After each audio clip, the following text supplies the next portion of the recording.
everyone, and welcome to our first episode of V8 Sleuth TV, your chance to get up close and personal online with Australian motorsport history and heritage here by the team at V8 Sleuth. On this episode, we catch up with Glenn Seton and have a look at the car that very nearly killed him. It's back on the track racing in 2018. We'll recap the Muscle Car Masters from Sydney Motorsport Park, and we'll also take an up close and personal look at the Bob Pearson Product Commodore VP. But first, Glenn Seton, two-time Australian Touring Car Champion, Supercars Hall of Famer, and one of the nicest guys we've ever dealt with in the sport.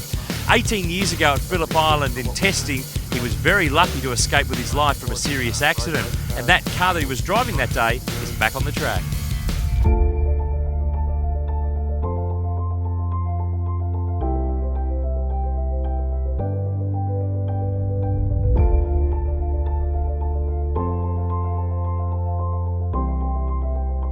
Glenn, take me back to that scary day at Phillip Island in 2000, that testing accident. Give me the positioning of where you were, what was going on, and how it all unfolded.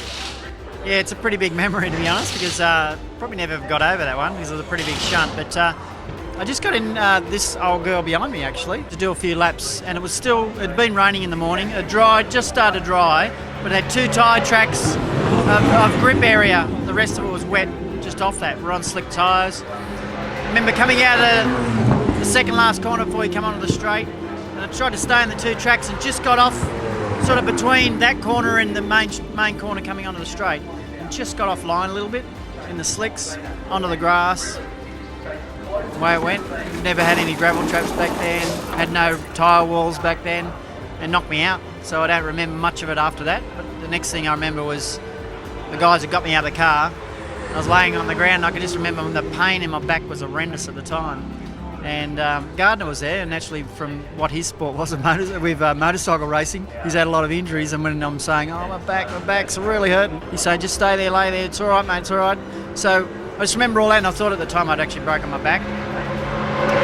So then they brought the helicopter in, lifted me out of there, and ended up spending a week in hospital at the Alfred in Melbourne, and geez, that was the longest week I've ever had in my life, because when you have concussion for a week and you're vomiting all week, I just remember the pain that whole week, and my head, because of the concussion, was horrendous. So it was a really hard one to ever get over, and I probably never ever did get over it, to be honest, as a driver, because it sort of really knocked me around. It meant that you missed a couple of race meetings, and Neil flew the flag for Ford Tickford Racing solo, but the car behind you here has come back. Tell me about its story after the accident, because it was really heavily damaged, but it did eventually race on in sports sedans. Yeah, that's right. It was heavily damaged, far too heavily damaged for us to repair for a decent race car. So actually Bob Gill came along and bought the shell, and then as time went on, he bought some parts to try and put it back together and build it up as a sports sedan. So as it is today, when I look at it now, it's actually quite surprisingly good in the body shell part of it. I can't actually see where there's too much of the damage there was, and yet when you see the photos of it hanging on the crane and the hook when they lifted it up to take it away, you thought it was destroyed. But no, it's fun memories, because it's the first AU we ever built. It was the first one, the Ford Tickford Racing. So there's a fair bit of history there, and it was one that nearly killed me too. The Muscle Car Masters is one of our favourite events here at V8 Sleuth. I've been attending this event personally for many, many years. In 2018, there was plenty of action again on the track and off the track as well.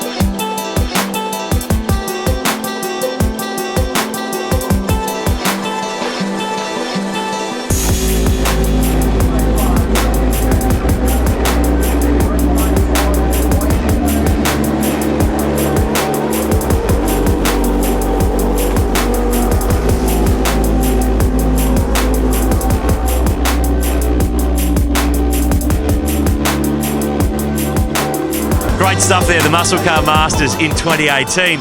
In recent years, the Kumo V8 Touring Car Series has been a popular addition to the Muscle Car Masters weekend. One of the cars on the grid in 2018 was the Product Commodore VP, a car with a lot of amazing history.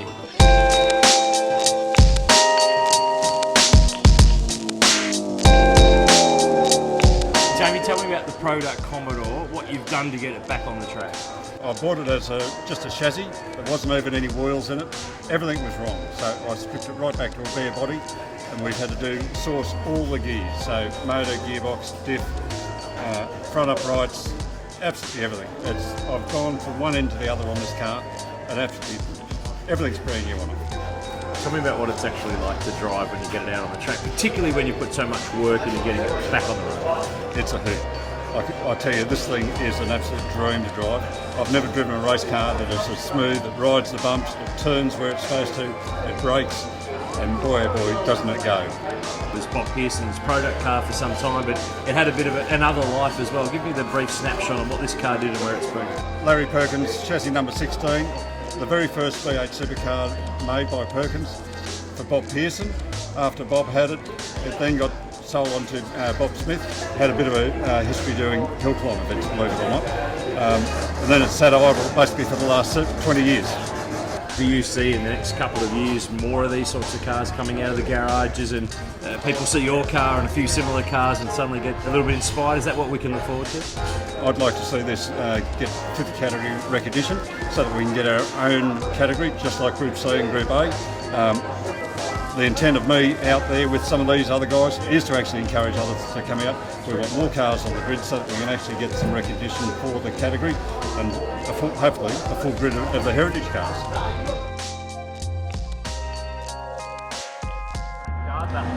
V8 Sleuth is a digital online platform for all sorts of interesting content, but it also is in terms of our marketplace, where we have a range of different race cars, particularly V8 supercars, but Group C, Group A and Touring Car Masters looking for new homes. Have a click through the website, v8sleuth.com.au. Our classifieds page is powered by our friends at Authentic Collectibles. You might just find yourself a bargain.